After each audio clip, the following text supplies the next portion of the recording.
Ушуну айткым келди, келатып, көңүлүм кыжылат болду. Эми чабышка туура келет окшойт. Мен ойлодум эле бир адептүү депутат болом. Адамдардын көңүлүн ортпаган депутат болом. Кээдечи катуу айтпасаң да болбойт экен. Айылдар деле кээде ушундай байкасаң, мындай. Дайым жылуу сөздөрдү айта бересиң, бирок кээде өздөрү мындай күсөп калат, байкасаңар. Бирок ошондочу тилиңерден жаман сөз чыкпасын. Кичине үн, башка мамиле, кабак каш менен анткени тамак деле кээде муздакты каалап калат, барасаң. Кээде ысыкты каалайт, ошол сыяктуу нерсе. Денең деле кээде ысыкты, кээде муздакты каалайт. Бир түрдүү жашоо адамды зериктирип жиберет.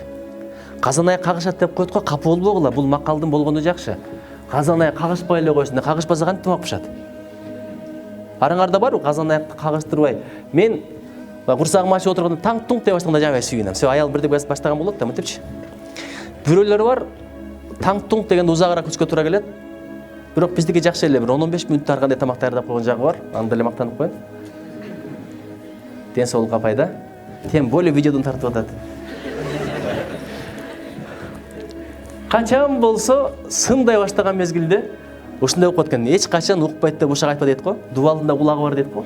Кээде эки жакты карап туруп, акырын үй бүлө темасына кирип, анан үй бүлөдөгү жубайың тууралуу анча-мынча маселелерди айта баштаган мезгилде үйгө барсам эле карап отурган болот да, мынтип айттыңыз го депчи. Каяктан уктум десем, түз эфирге кирсем ошол жерден баштадыңыз дейт. Качан болсо түз эфирге киргенде ошол жерде мен ал тууралуу айтып аткан болот экем. Ошон үчүн колдон келсе эч качан эч ким жөнүндө жаман сүйлөбөгүлө. Мага окшоп.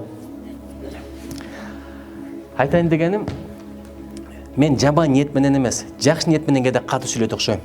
Өкмөткө, мэрияга, башкаларгачы. Анткени сен тилинин ачуулугун караба, ниетин кара. Акыретте эки нерсеге жооп бересиң. Эмнени сүйлөдүң бир, экинчи кандай ниет менен сүйлөдүң эки.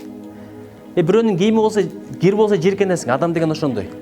Бир адам болгон, кара колду болгон экен, ошол бомужду үйүнө апарып, тарбиялап, жуундуруп, ичиндирип, кийиндирген бир алым өткөн экен.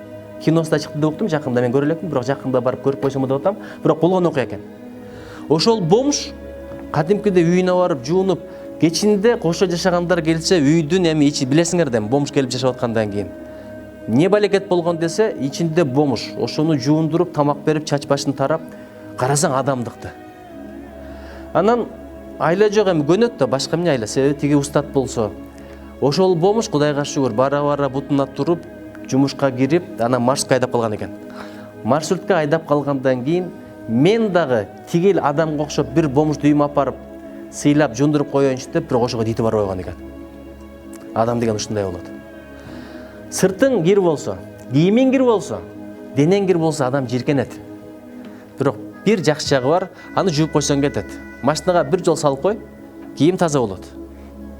Бир жол душка кирип чык же баняга кирип чык, тааныбай каласың баягы кишини.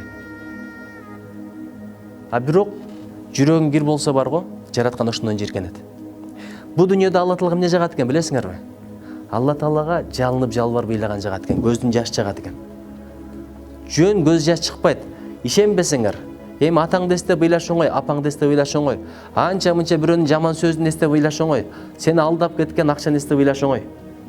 Бир алдап кетип калганда, ошол акчам болгондо азыр деп ыйлап калат го мынтипчи.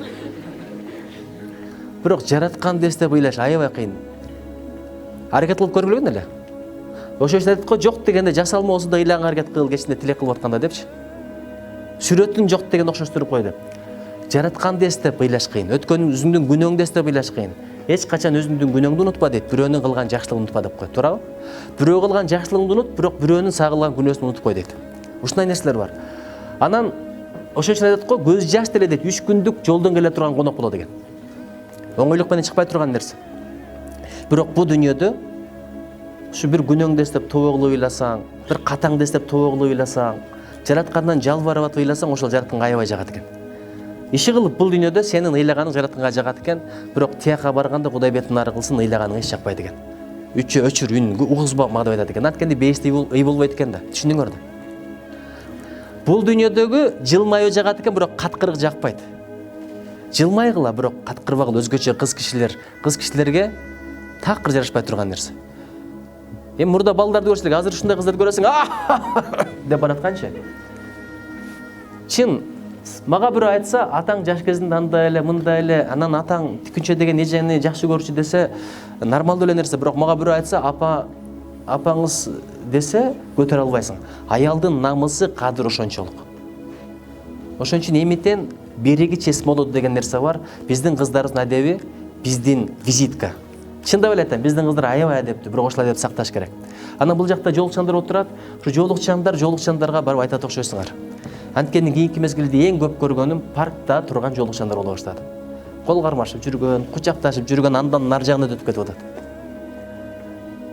Чын айтайын, бул жоолуктун өзүнүн жоопкерчилиги бар, берекелер. Эми мен айтпаганда ким айтат? Ушуну кантип чечебиз? Проблеманы айтып коюш оңой, бирок чечиш оңой эмес. Балким муну айтпашым керек, анткени жаманды айтпай жоюлу, жакшыны айтып жайылы дейм, бирок эмнегедир тилмен чыгып кетти. Балким бул деле жараткандын өкүмү ушул багытта бир иштейличи колдон келишинче. Билбейм, мен токтоп албай карындашым деп айткым келет. Анан ушуну кылган эме бетимен алабы деп андан да корком. Бар жоголчу деп туруп түкүрүп ийсем эмне кыласың, туурабы? Сенин ишиң канча? Тиякта мен өзүм жооп берем да. Десем эмне кылам деп ошондо ойлонот экенсиң киши. Ошого жакшыны айтып жаялы, жаман айтпай жоюлу дегеним ошол. Бирок жакшылыкка чакырганда дагы кээде кыйнап коет экенбиз да. Мисалы бирөөгө барып алып турупчу, сен адегенде намаз оку, андан кийин зекет бер, садага бер, ажыга барып кел, андан кийин улуурга урмат кыл, кичүүгө ызаат кыл, тилиңди сакта, көзүңдү сакта десеңчи, адам чарчап калат, угат өлөм деп. Адамчы бир нерсени аткарсаң, бир нерсени айтсаң, ошону аткарат. Себеби эстутум кыска да. Апам кээде жаш келген кездечи, өзүнчө сүйлөнүп угуп калганмын. Менин чоң энем ошондой болчу.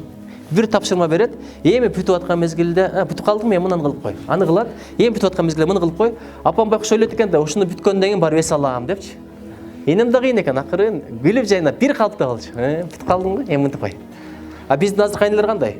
Эртең менен туруп, бүгүн үйдү ишип барасың, тамак жасайсың, антесиң, мынтесиң, магазинге барасың, мынча килограмм пияз, мынча килограмм сабиз деп башланда крышасы кетип калат. Жарым эсинде жок, аткарбай калса кечинде урушат. Туурабы?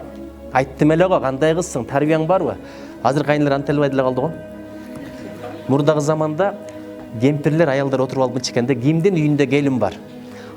Меникинде десе, сеникине барып бүгүн чай ичебиз дешкен. Азыр кимдин үйүндө келин жок деп сурайт экен.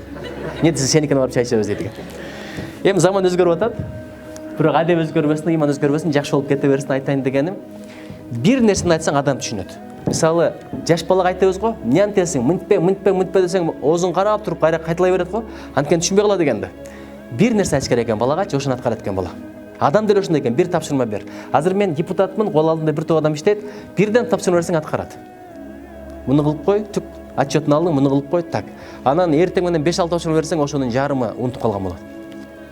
Же жазып ал деп айтпасаң, адам өзүнө ишенет да, болду, кылып коем шеф, кылып коем шеф. Кечинде деле келсең, кылып коем шеф деп турган болот да. Анан эмне дейсиң анан? Бирок пайгамбар алейхиссалам бир да жыл урушкан эмес экен.